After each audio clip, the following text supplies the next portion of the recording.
big shout out to Toyota, our product sponsor for the top 5, 6 point guards to ever come out of New York City. I got room. Hop in. Okay. Save yourselves. So, this is Adam.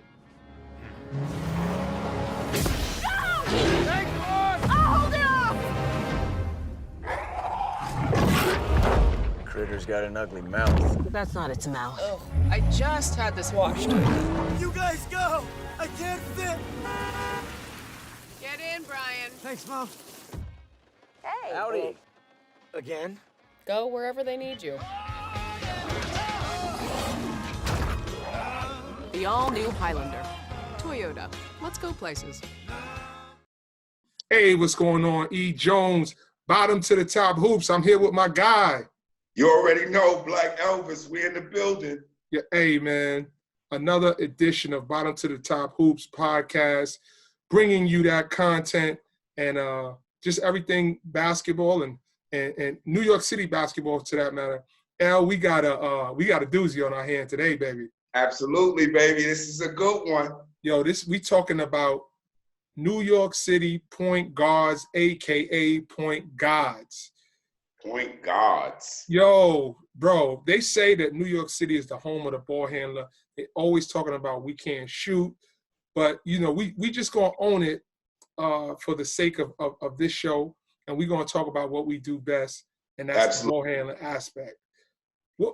Just give me a brief overview on what a New York City point guard possesses that you see that's like a characteristic or some characteristics. Okay, well, I mean, New York guards definitely got that New York grit, yeah, that hard nose, that defense, that talk crap. You know, that's where we come from. And what about style of play, like in terms of skill set?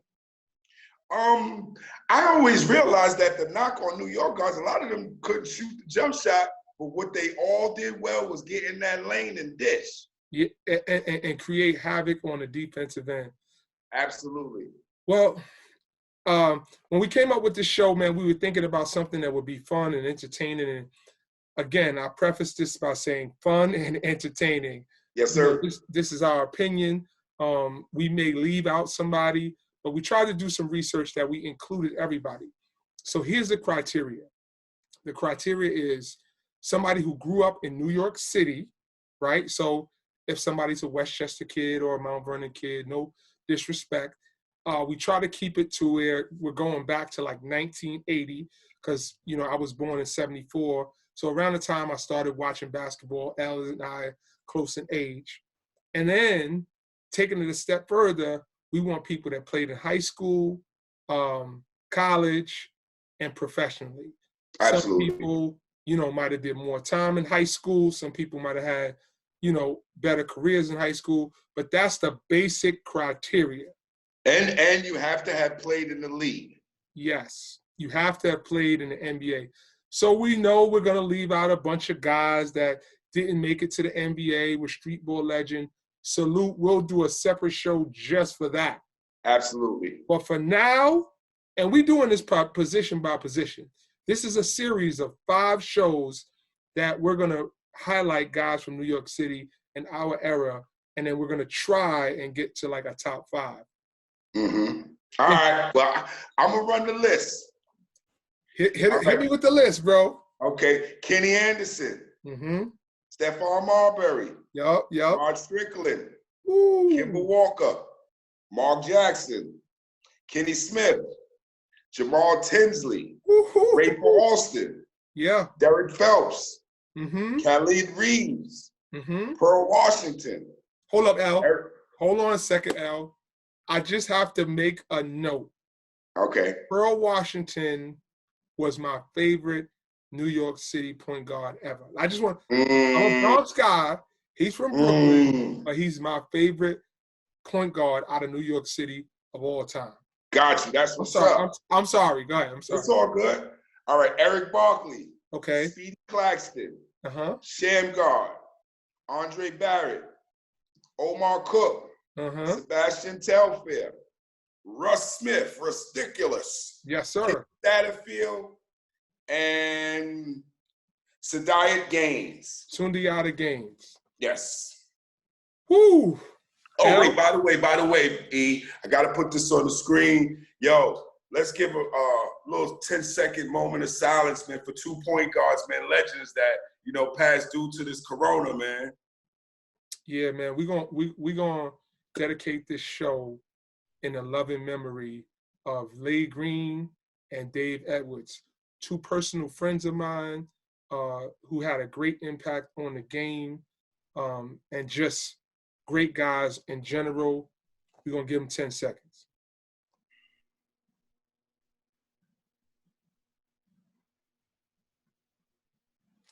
Salute to my brothers, man. Rest in peace, fellas. Rest in peace. God bless you and your family.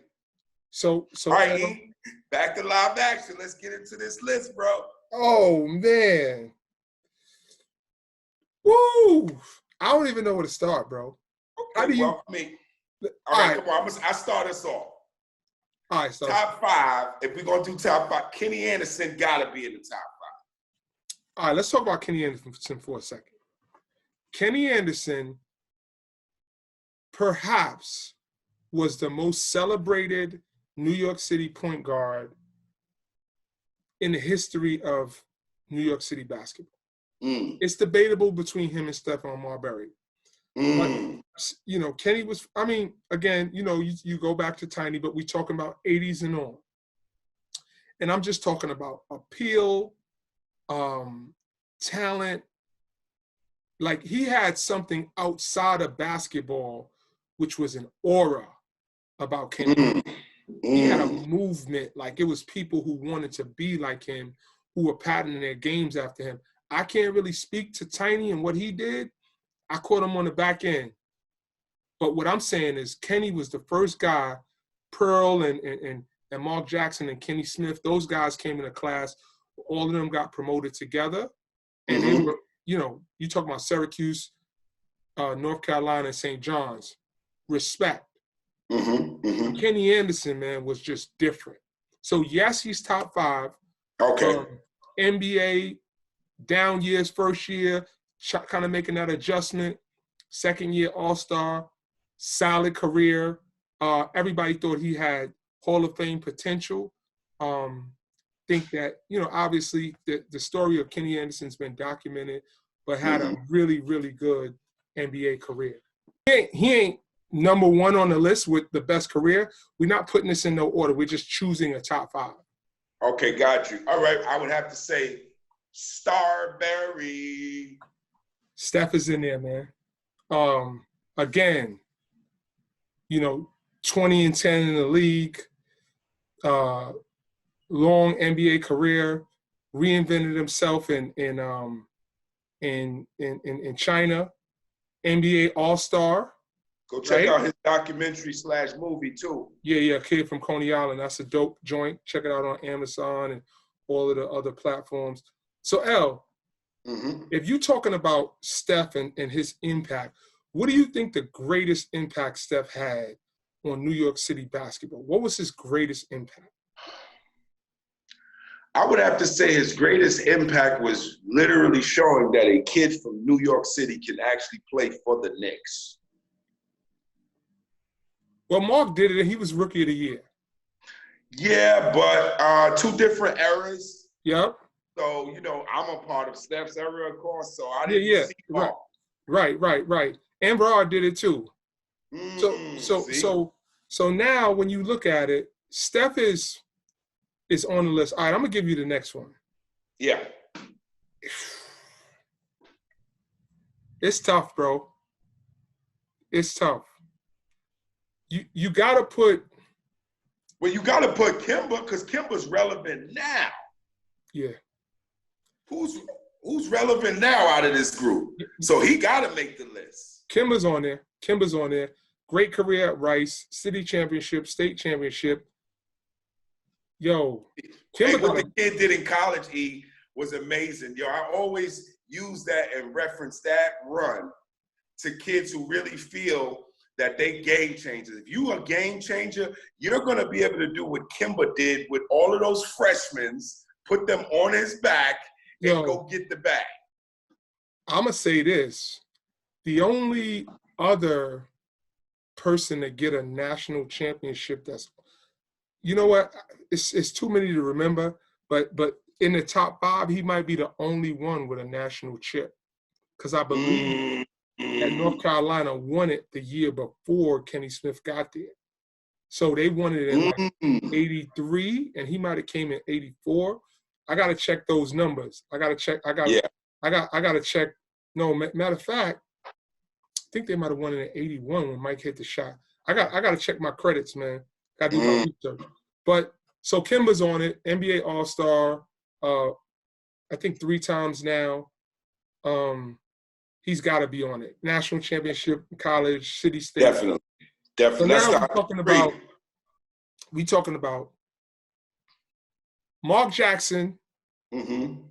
I think Kenny Smith and Rod Strickland. Those are the 3 that I think round out the top 5 or 6. So we got to go 6, Al. All right, we got to go 6. It looks like it. Okay. Good. Al, we got You know who people forget about too? Who's that? Andre Barrett. Yeah, Dre had a great career. That's my guy. Big shout out to Dre, doing great work in the NBA office over there with the NBA Youth Initiative. Dre was a standout high school player, McDonald's All-American, set all kind of records over at Seton Hall. They made it to the tournament his last year. Obviously, made it to the NBA, but didn't really have a standout NBA career. But, I mean, how many people can say that they made it on top of the fact that he was 5'9"? Like, Dre's career stamped. His stamped. Absolutely. Absolutely. And so, Mark, let me take this Mark Jackson. Okay? So I'm going to give people a quick rundown on Mark Jackson. Bishop Loughlin was probably the least of the 3 heralded seniors coming out at that time. Kenny Smith, Pearl Washington, Mark Jackson. Mark Jackson was the least heralded of the 3. Kenny Smith and Pearl Washington started right away, respectively, at North Carolina and Syracuse. Mark Jackson didn't start until his junior year, Al. So I didn't know that. So you got to remember, at that time, it was Bill Winnington, Walter Berry, Willie Glass, Chris Mullin, and Mike Moses. And St. John's was a top 5 team in the country. They went to the Final Four. Yeah. You know what I mean? So now, Mark's junior year, now he was playing, he had a role, he would get minutes, but he was Mike Moses' backup. So now you can't really tell a New York City kid that you're going to be a backup for 2 years, much less them think they're going to have a chance to make it to the NBA. Absolutely. So Mark, with his IQ, wasn't really athletic, had amazing court vision, and he played with a style and a swag about himself that just like all of the things that you thought he couldn't do, make a jumper, penetrate the lane. He used savvy and basketball IQ to make up for the things that he couldn't do.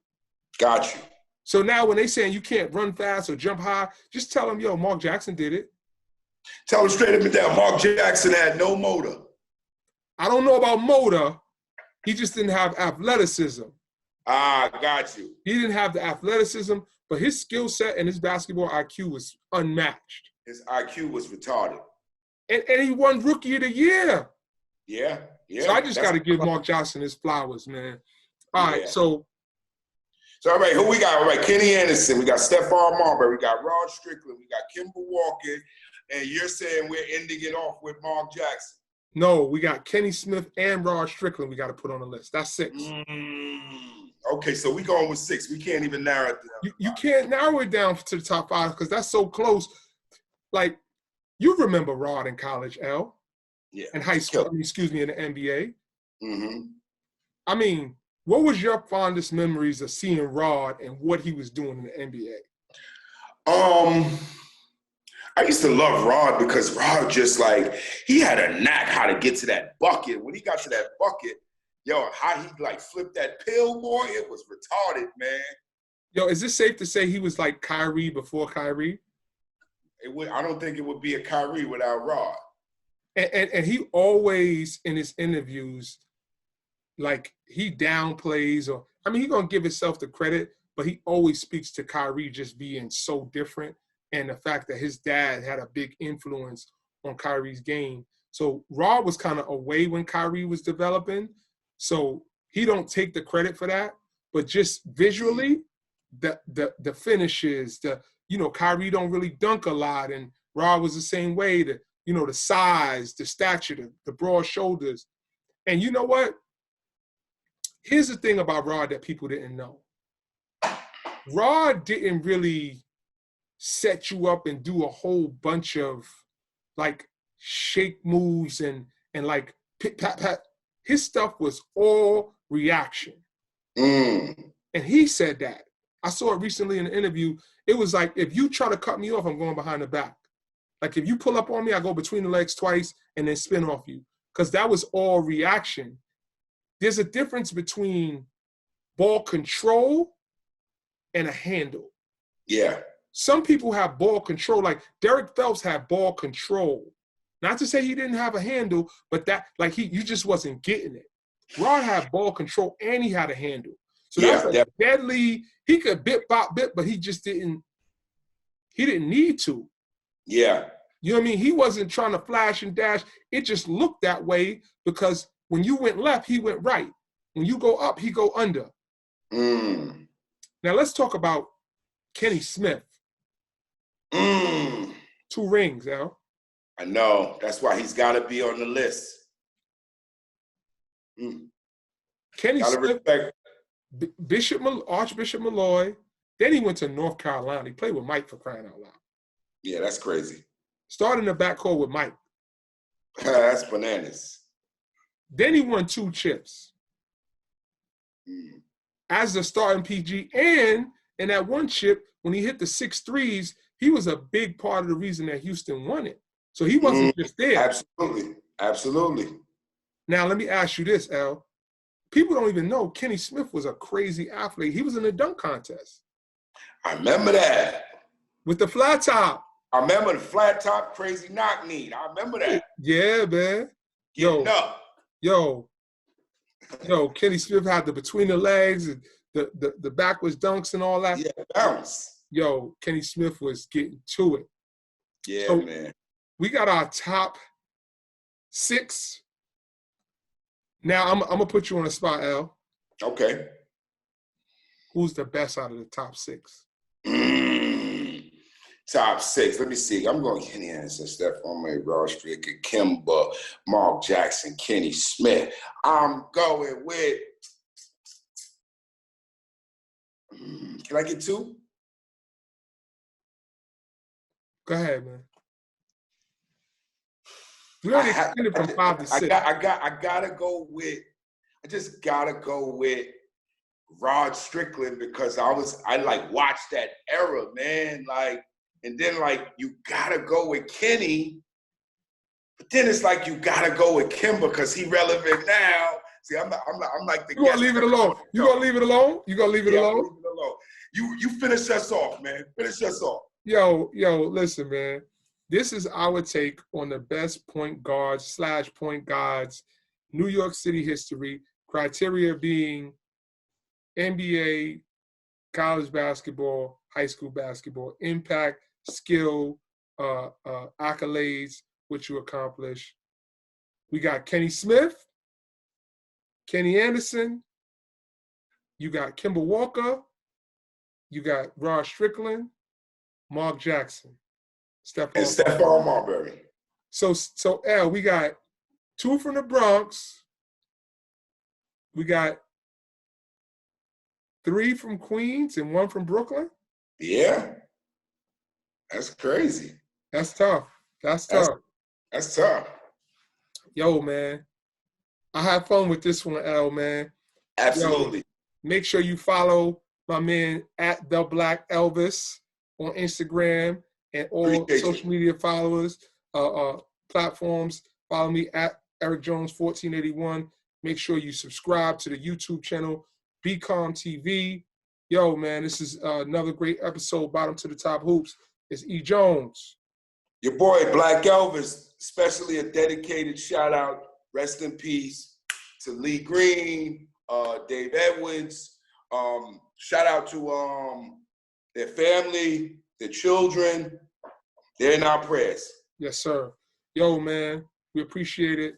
City Legends, E. Jones, we out. Who you want to shout out, bro? Shout out to God. Check Check out that YouTube page. Subscribe. We appreciate y'all.